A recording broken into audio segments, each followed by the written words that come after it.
সকাল প্রায় ৯:৩০ বাজে। অ্যালার্মের শব্দে ঘুম ভাঙে মীরার। ঘুম ভাঙতেই মাথায় প্রচণ্ড ব্যথা অনুভব করল মীরা। কাল সারা রাত তো ঘুমায়নি মীরা। ভোরের শেষ দিকে রুমে এসে বিছানায় গা এলিয়ে দিতেই ঘুমের রাজ্যে হারিয়ে যায় ও। আর এখন ঘুম ভাঙল ওর। মীরার পাশ থেকে ফোন হাতে নিয়ে টাইম দেখে পুরো হতভম্ব হয়ে যায়। ও শেষমেশ ঠিক করলো চাকরিটার জন্য ইন্টারভিউ দেবে। কপালে যা আছে তাই হবে। সুযোগ যেহেতু আছে সেহেতু কাজে লাগাতে তো বারণ নেই। কিন্তু এখন মাত্র আধা ঘন্টার মধ্যে মীরা তৈরি হয়ে কিভাবে অফিসে যাবে সেসবই ভাবতেছে ও। শেষে ও আর বিছানায় বসে না থেকে তড়িঘড়ি করে বিছানা থেকে নেমে ফ্রেশ হতে চলে যায়। বাসা থেকে বেরোতে বেরোতে প্রায় 10টা বেজে যায় মীরার। মীরাদের বাসা থেকে অফিস যেতে প্রায় 15 মিনিটের মতো লাগে। মীরা রাস্তায় দাঁড়িয়ে রিকশার জন্য অপেক্ষা করছে। কিন্তু কথায় আছে না, অভাগে যেদিকে যায় সাগরও শুকিয়ে যায়। দুর্ভাগা মানুষের পথে সব কিছুই বাধা হয়ে দাঁড়ায়। অনেকক্ষণ রাস্তায় দাঁড়িয়ে থাকার পরেও মীরা কোনো রিকশা খুঁজে পায় না। শেষে মীরা উপায় না পেয়ে হাঁটা শুরু করে, সামনে গিয়ে রিকশা পেয়ে যাবে এই আশায়। অফিসে পৌঁছাতে পৌঁছাতে মীরার প্রায় 10:30 বেজে যায়। সে ভয়ে ভয়ে অফিসে প্রবেশ করতেই একজন কর্মচারীর সাথে দেখা হয়। লোকটা ওকে দেখে এগিয়ে এসে বলল, কি দরকার, কে আপনি? মীরা সালাম দিয়ে বিনয়ের সাথে জবাব দিল, আমি মীরা। আমার এখানে আজ চাকরির ইন্টারভিউ আছে, সেজন্য আসা আর কি। দয়া করে যদি বলতেন কোথায় যেতে হবে। লোকটা কিছুক্ষণ চুপ করে থেকে বলল, কি বলেন, এখন বছরের মাঝামাঝি তো কোনো লোক নেওয়া হয় না কোম্পানিতে। আপনাকে কে বলল এসব? মীরা একটু অবাকই হয় এতে। শেষে মীরা উপায় না পেয়ে ওকে পাঠানো ইমেলটা দেখায় লোকটাকে। তা দেখে লোকটা বলল, আচ্ছা ছোট স্যার, আজ এজন্য বোধহয় অফিসে এসেছেন, না হলে তো ওনাকে সচরাচর দেখা যায় না এখানে। যাকগে, ফার্স্ট ফ্লোরে 3 নাম্বার রুমটাতে যান, স্যারের কেবিনে। মীরা সৌজন্যমূলক হেসে বিদায় নিতে যেতে যেতেই লোকটা ওকে ফের ডেকে শুধালো, কিন্তু ম্যাম, আপনার আসার কথা তো 10টায়, আর এখন 10:30 বাজে। আপনি অলরেডি 30 মিনিট লেট করে ফেলেছেন। আল্লাহ জানে আপনার কপালে কি আছে। ছোট স্যার যেই লোক, বাপরে। বলে লোকটা নিজের মতো বিড়বিড় করতে করতে অন্যদিকে চলে যায়। এদিকে লোকটার কথা শুনে মীরা একটু ভয় পেয়ে যায়। শেষে সে ভয়ার্ত চেহারা নিয়েই এগিয়ে যায়। সেই 9:45টার দিকে অফিসে এসে বসে আছে আদিব। কাল মীরার ব্যাপারে প্রায় অনেক খোঁজ খবর নেয় আদিব, কিন্তু মীরাকে তেমন কেউই চেনে না ওর এলাকার। কিন্তু কাল হুট করে ওদের চাকরির বিজ্ঞাপনে মীরার রেসপন্স দেখে যেন আকাশের চাঁদ হাতে পাওয়ার মতো আনন্দিত হয় আদিব। তাই সে রাতের মধ্যেই সবকিছু প্রস্তুতি নিয়ে নেয়। এমনকি সে নিজে মীরার ইন্টারভিউ নিতে চলে এসেছে অফিসে। অথচ আধা ঘন্টা পেরিয়ে গেলেও মীরার আসার কোনো নামগন্ধ নেই। অতঃপর আদিব মনে মনে ভেবে নিল, ম্যানেজারকে বলা মীরার কথাটাই রইল। মীরা চাকরির ইন্টারভিউ দিতে ইন্টারেস্টেড নয়, এটা ভেবেই চেয়ার ছেড়ে উঠে দাঁড়ায় আদিব। এসব যেন কিছুতেই মানতে পারছে না ও। রাগে ওর চোয়াল শক্ত হয়ে আসে। আদিব রাগের মাথায় ওর সামনে থাকা চেয়ারটাতে জোরে একটা লাথি মারে। চেয়ারটা গিয়ে দূরের একটা টেবিলের সাথে ধাক্কা খায়। ফলশ্রুতিতে টেবিলের উপর থাকা সমস্ত কাগজপত্র ছড়িয়ে ছিটিয়ে নিচে পড়ে যায়। মুহূর্তের মধ্যে আদিবের সাজানো গোছানো কেবিনটা পুরো এলোমেলো হয়ে যায়। আদিব সেদিকে না তাকিয়ে বের হতে নেয়। ও দরজা খুলে বের হতে নিতেই হুট করে একটা মেয়ের সাথে ধাক্কা খায়। মেয়েটা ছিটকে নিচে পড়ে যায়। এমনিতেই আদিবের মেজাজ খারাপ ছিল, তার ওপর এই কাণ্ডে তো ও আরও রেগে মেগে আগুন। চেঁচিয়ে বলল, এই সমস্যা কি, দেখে চলতে পারেন না? আর অনুমতি না নিয়ে যে আমার কেবিনে ঢোকা নিষেধ, জানেন না? বলতে বলতে মেয়েটার দিকে তাকাতেই হতভম্ব আদিব। আরে এ যে মীরা, ওকে দেখে তো আদিবের চক্ষু চড়কাচ। মেয়েটা নিচ থেকে উঠতে উঠতে বলল, সরি সরি, আমি নক করেই আসতাম, কিন্তু এর আগেই আপনি বের হয়ে এসেছেন তাই। মীরার দিকে তাকিয়ে যেন আদিবের সমস্ত রাগ গায়েব হয়ে গেছে। নিজেকে সামলিয়ে থমথমে গলায় শুধালো, মিস মীরা রাইট? জি স্যার। প্রথম দিনই কিন্তু আমি এতটা গাফিলতি মেনে নিতে পারছি না। আমাকে আপনি অলরেডি 30 মিনিট অপেক্ষা করিয়েছেন। সে যাই হোক, ভেতরে আসুন, আমার বেশি সময় নেই হাতে। মীরা ওর সামনে থাকা ব্যক্তিটির কথা শুনে যেন হাঁপ ছেড়ে বাঁচে। ও ভেবেছে ওকে কি না কি কথা শুনিয়ে দেয় বস, কিন্তু তেমন কিছুই তো হলো না। সে এসব ভাবতে ভাবতেই ওর বসের কেবিনে প্রবেশ করে। পুরো রুমটা কেমন এলোমেলো হয়ে আছে, চারপাশে কাগজপত্র পড়ে আছে। এসব দেখে মীরা একটু অবাক হয়। মীরাকে এভাবে চারপাশে তাকাতে দেখে আদিব খানিকটা লজ্জা পায় নিজের কর্মকাণ্ডে। পরক্ষণে আদিব চেয়ার টেনে বসে মীরাকেও বসতে বলল। তারপর মীরা বসে কিছুটা ইতস্তত ভাবে বলল, স্যার, আমি তো চাকরি নিয়ে এখনই কিছু ভাবিনি, তাই এসব সম্পর্কে আমি তেমনভাবে রিসার্চও করিনি। আমি এখন কনফিউজড, কি ইন্টারভিউ দেব। মীরার কথা শুনে আদিব কিছুক্ষণ ভাবুক ভঙ্গিতে চুপ করে থেকে বলল, আচ্ছা, আমাদের কাজ সম্পর্কে এখনই কিছু জিজ্ঞেস করব না, তবে দৈনন্দিন জীবনের কিছু বেসিক প্রশ্ন তো করতেই পারি নাকি? আদিবের কথা শুনে মীরা খুশি হয়ে যায়। সে ছোট করে জবাব দেয়, জি স্যার, নিশ্চয়ই। আদিব কিছুক্ষণ ভেবে বলল, আচ্ছা মিস মীরা, আপনার কাছে ভালোবাসার সংজ্ঞা কি?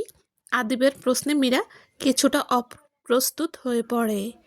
ভালোবাসার প্রসঙ্গে আসতেই ওর চোখের সামনে প্রান্তর মুখটা ভেসে ওঠে। মীরা কিছুটা ঘোর লাগা কণ্ঠে বলতে লাগলো, ভালোবাসার কোনো নির্দিষ্ট সংজ্ঞা নেই, তবুও বলি, ভালোবাসাকে আসলে কোনো সংক্ষিপ্ত সংজ্ঞার খোপে বন্দি করে রাখা যায় না। এটা কিছুটা প্রাচীন নীল আলো ছায়ার রাতের মতো, যেখানে টেপ রেকর্ডারের ক্ষীণ শব্দে রং বেরঙের অনুভূতি নীরবে ঘুরে ফিরে বাজতে থাকে আমাদের মনে। ভালোবাসা এক ধরনের অন্তর্গত অনুভূতি, যার জন্ম হয় বিশ্বাসের উপর ভিত্তি করে। কখনো দ্রুটি হৃদয়ের সান্নিধ্য ভালোবাসার পূর্ণতা প্রস্ফুট হয়, আবার কখনো বা কেউ এটি একপাক্ষিক বিরহের মতো বুকে চেপে নিঃশব্দে ভালোবেসে যায়, একগুচ্ছ স্মৃতি আঁকড়ে ধরে। ভালোবাসা অকারণেই হৃদয়ের ভেতর আলো জ্বালিয়ে রাখা এক গোপন অন্তর্লোক, যার কোনো ব্যাখ্যা নেই, নেই কোনো যুক্তির শেকল, শুধু থাকে গভীরতা, অনুভূতির অমোঘ চাপ, আর একগাদা মায়া, যা মানুষকে নিজের অজান্তেই গ্রাস করে ফেলে। ফলাফল সমন নির্মম। কখনো এই মায়া, এই ভালোবাসা মানুষকে স্বর্গীয় সুখে ভরিয়ে তোলে, আবার কখনো বা নিঃশব্দে ভেঙে চুরমার করে দেয় পুরো জীবনটাকে। কথাগুলো বলতে বলতে মীরার চোখ বেয়ে এক ফোঁটা জল গড়িয়ে পড়ে। আদিব পুরোটা সময় মীরার দিকে মুগ্ধ চোখে তাকিয়ে ওর কথাগুলো শুনছিল। মীরার কথা শেষ হতেই আদিব ফের বলল, বাহ, এত অনুভূতি, এত আবেগ নিয়ে বললেন। সত্যি দুর্দান্ত। বাই দ্য ওয়ে, আপনার জীবনে আছে নাকি ভালোবাসার মানুষ? শেষের প্রশ্নটা আদিব কিছুটা কৌশলে বলে, মীরার সম্পর্কে জানার আগ্রহ থেকে। মীরা কিছুক্ষণ থেমে ছোট করে জবাব দিল, জি আছে। মীরার এই ছোট্ট জবাবেই যেন আদিবের কালকে থেকে দেখা স্বপ্ন ভেঙে চুরমার হয়ে যায়। মীরার কথা শুনে রীতিমতো হাত পা থরথর করে কাঁপতে শুরু করে আদিবের। সকালের মৃদু আলো চোখে পড়তেই ঘুম ভেঙে যায় প্রান্তর। চোখে মুখে তার ক্লান্তি। ঘুম থেকে ওঠার ইচ্ছে না থাকলেও চোখ মেলে তাকায় ও। চোখ খুলে আরেক দফা বিরক্ত হয় প্রান্ত। হিয়া ওকে জড়িয়ে ধরে বেঘোরে ঘুমোচ্ছে। প্রান্ত হিয়ার হাতটা নিজের থেকে সরিয়ে দিতেই হিয়া আরও শক্ত করে জড়িয়ে ধরে প্রান্তকে। তারপর ঘুমের ঘোরেই বলল, উফ প্রান্ত, এমন করছো কেন? প্রান্ত কিছুটা রুষ্ট স্বরে বলল, আমি এভাবে ঘুমাতে পারি না হিয়া, আমার দম বন্ধ হয়ে আসছে। বলে প্রান্ত জোর করে হিয়ার হাতের বন্ধন থেকে নিজেকে ছাড়িয়ে নিয়ে অন্যদিকে ঘুরে ঘুমানোর চেষ্টা করে। হিয়ার এতে প্রচণ্ড মেজাজ খারাপ হয়। ও রেগে বিছানা থেকে উঠে পুরো রুমের জানালার পর্দা সরিয়ে জানালা খুলে দেয়। হিয়ার কাছে প্রান্ত প্রচণ্ড বিরক্ত হয়। ও শুয়ে থেকেই বলল, আমাকে রাগিও না হিয়া, না হলে কিন্তু খুব একটা ভালো হবে না। ওর কথা শুনে হিয়ার চোখে মুখে কোনো রূপ প্রতিক্রিয়া দেখা গেল না। উল্টো হিয়া প্রান্তকে পিঞ্চ মেরে বলল, খাও তো আমার বাপ ভাইয়ের পরিচালনা করা কোম্পানির টাকায়, নিজের তো মুরদ নেই একটা টাকা খরচ করে সংসার চালানোর, আবার বড় বড় কথা বলছো। প্রান্ত আর শুয়ে থাকতে পারল না হিয়ার কথা শুনে। ও রেগে উঠে এসে হিয়ার চোয়াল শক্ত করে চেপে ধরে বলল, ফাদ্দার, যদি তোর ওই কুলাঙ্গার ভাইয়ের নাম আমার সামনে নিয়েছিস তো তোকে কি করে ফেলি আমি নিজেও জানি না। ওই অসভ্যটা আমার জীবনটা পুরো জাহান্নামে পরিণত করে দিয়েছে। ওকে তো আমি পরে দেখে নেব। বলেই প্রান্ত হিয়াকে ছেড়ে হনহন করে রুম থেকে বের হয়ে যায়। প্রান্ত বেরিয়ে যেতেই হিয়া ঠোঁটের কোণে বাঁকা হাসি টেনে বলল, যা ইচ্ছে করে নাও জান, তুমি আমাদের কিচ্ছুটি করতে পারবে না। মীরা আদিবের দিকে তাকিয়ে কিছুটা অবাক হয়। ও টেবিলের উপর থেকে পানি নিয়ে আদিবের দিকে বাড়ি দিয়ে বলল, are you okay sir? Adib কাঁপা কাঁপা হাতে মীরার হাত থেকে গ্লাসটা নিয়ে একদমই পুরোটা পানি শেষ করে ওর কপালের জমে থাকা ঘাম মুছে নিয়ে বলল, yeah, I am all right. Meera আর কিছু বলল না। আদিব কিছুটা সময় নেয় নিজেকে সামলে নেওয়ার জন্য। তারপর বলল, আপনি এখন আসতে পারেন মিস মীরা। বাকি সব আমার ম্যানেজার আপনাকে মেইল করে বা কলে জানিয়ে দেবে। বলে আদিব মীরার জবাবের আশায় না থেকে চেয়ার থেকে উঠে হনহন করে বেরিয়ে যায় ওর কেবিন থেকে। এদিকে আদিবের আচরণে হতভম্ব হয়ে যায় মীরা। ও বিড়বিড় করে বলল, এ কোন পাগলের পাল্লায় পড়লাম রে বাবা? এ নাকি আমার বস। এর মধ্যে তো বসের এরও ব্যক্তিত্ব নেই দেখছি। মীরা অফিস থেকে বের হতে নিতেই প্রান্তর মুখোমুখি পড়ে। আকস্মিক প্রান্তকে নিজের সামনে দেখে পুরো থমকে যায় মীরা। প্রান্ত মীরাকে দেখে একটু অবাক হয়, তবে কোনো কথা বলল না। মীরা নিজে থেকেই বলল, আমার উপরে নজর রাখছো নাকি?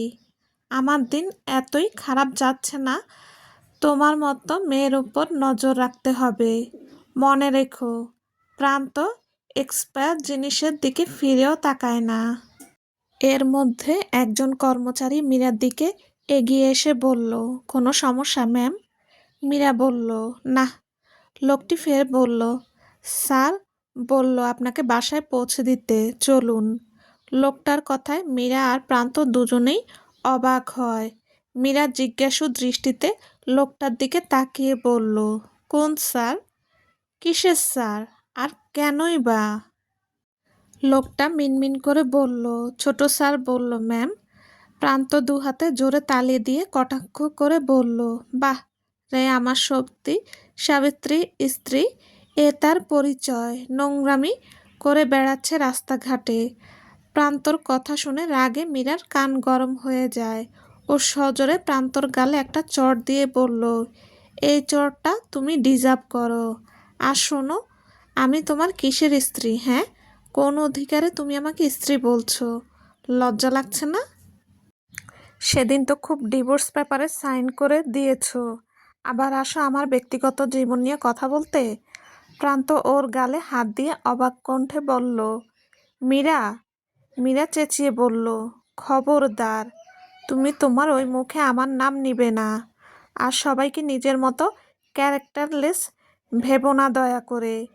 ততক্ষণে এখানে আদিবাসী উপস্থিত হয়।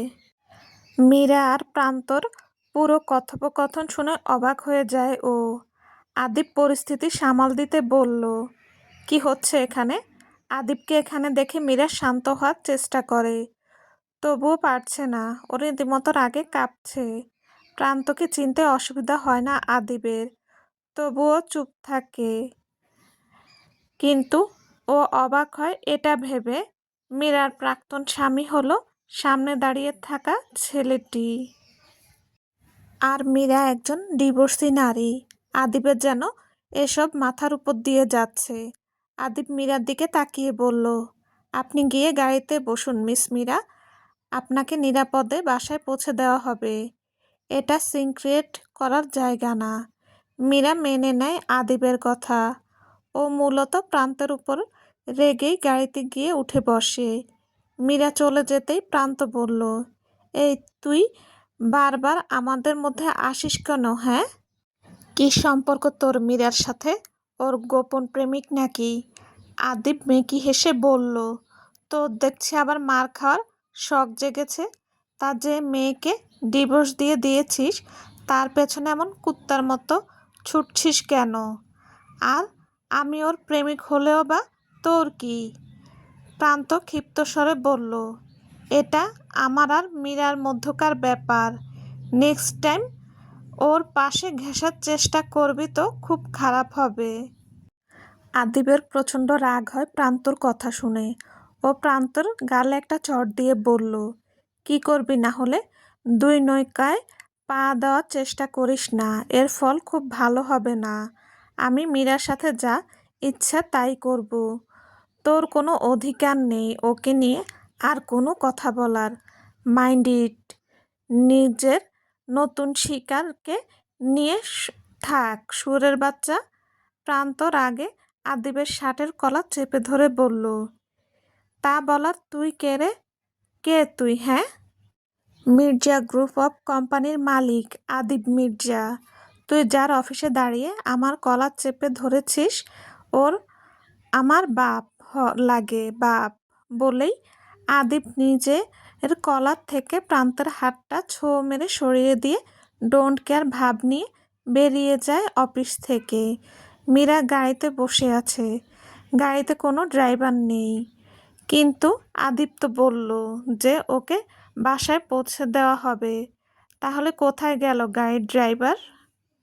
মীরা এবার প্রচণ্ড বিরক্ত হয়। অনেকক্ষণ অপেক্ষা করার পর মীরা ঠিক করে ও গাড়ি থেকে নেমে যাবে। যেই ভাবা সেই কাজ। শালা রকচটা হনুমান, প্রথম দিনই আমার মেজাজ খারাপ করে দিয়েছে। কথাটা বলতে বলতে গাড়ি থেকে নেমে নিজের সামনে দাঁড়িয়ে থাকা ব্যক্তিকে দেখে ভয়ে চুপসে যায় মীরা। চলবে।